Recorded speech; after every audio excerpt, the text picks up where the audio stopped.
I can't believe she beat me. I'll never be able to show my face in the officers' mess again. Never mind, Major Crumb. You guzzled gamely. Perhaps you just bit off a bit more than you could chew.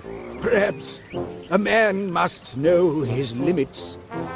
The only thing that can lift my spirits now is a spin on that RAF ride, if you'll excuse me. Oh, I must have put on 5 stone. And remember, whether you want pakora, pies, puddings or pomegranates, they're all available at Panier's Peculiar Produce, just 2 minutes walk from this fairground. That's fine where it is. I was wondering if I could have a word. Of course. I've got a sneaking suspicion that Mr. Muzzle might be up to no good. Ooh, you mean robbing the rich to give to the poor? The scoundrel. Well, I'm not exactly sure, but I think he might have got a hold of my grommet. Well, he's taken hold of the entire town, hasn't he? Really reached in and brought out the philanthropists in us all. Well, no, that's not what I meant. Now don't be jealous, Wallace. You've helped raise plenty of money with your ice cream machine. You should be proud. Now, if you don't mind, I'll just be finishing my pie. The pie-eating contest is over now, Mrs. Gabberley. Oh, I know, Chuck. Just wanted to polish off this last morsel. Can't stand wasting food, me.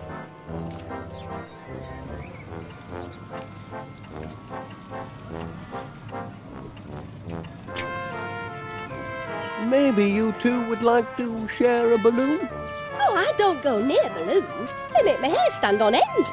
Oh, all right. The lady says she does not want it. Right-ho. Message understood.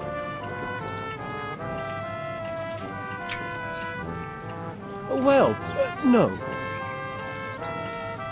Too heavy? Balderdash! I was only on her this morning. Oh, just over our limit, I'm afraid, Corporal Crumb. You must have piled on pounds since then. That blinking contest! And I'm a major, don't you know? Aye, a major liability. So, you're banned, for safety's sake. Perhaps go for a jog or summit, and work off some of that extra weight.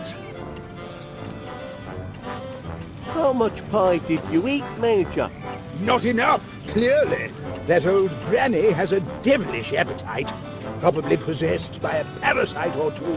Family of tapeworms living inside her, I shouldn't wonder. And now you can't ride your favourite ride.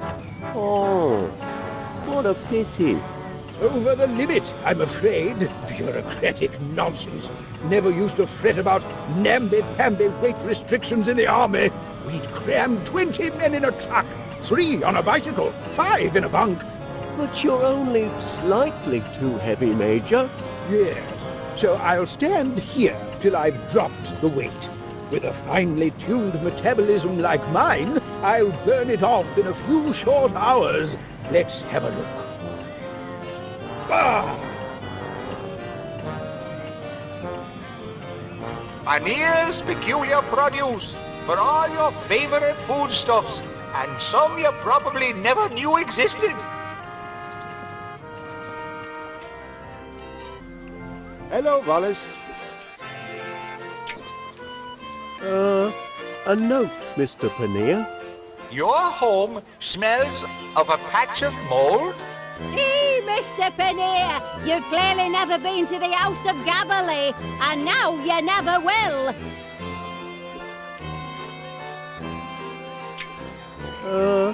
A note, Mr. Pannier. Your hair could be mistaken for pirate's gold. But Duncan, isn't that the last line of your poem? The one you wrote specially for me? Why, yes, my dear. Its greatness is such that it's already been quoted. The poem you wrote each and every line of? Why, yes, of course. How odd. That little pick-me-up comes courtesy of Monty Muzzle's fortune-telling machine, generously shared by Mr. Wallace. A fortune? Wallace? Honey cakes, I can explain. Explain nothing. It's plagiarism, lies, deceit. I'm through with you, Duncan McBiscuit. Felicity, my wee North countryman. I wrote all those other lines, especially I want to be your haunches.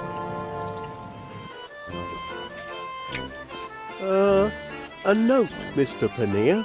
Your duty is as neglected as an abandoned puppy. That's odd. Stop the ride!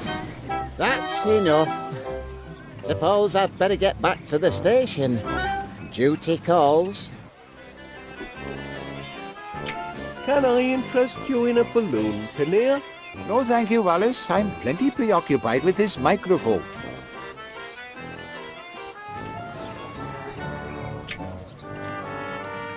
Would you like a celebratory balloon?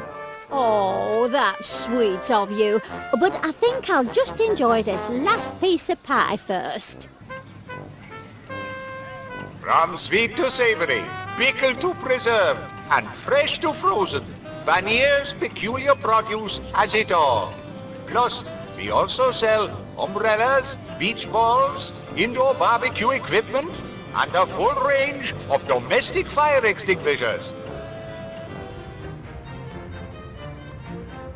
Good day, Wallace.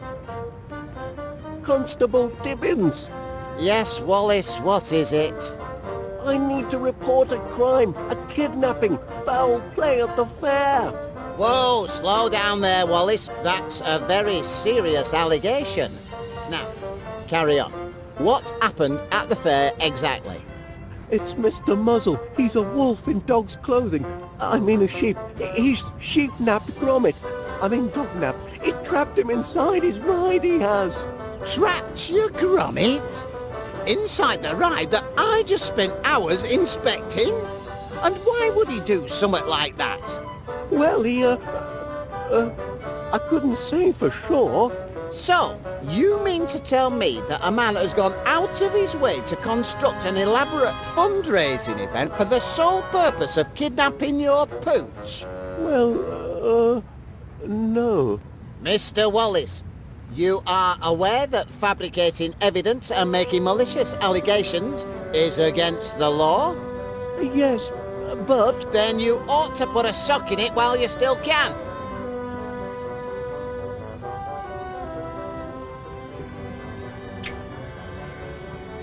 Bit pointless, that.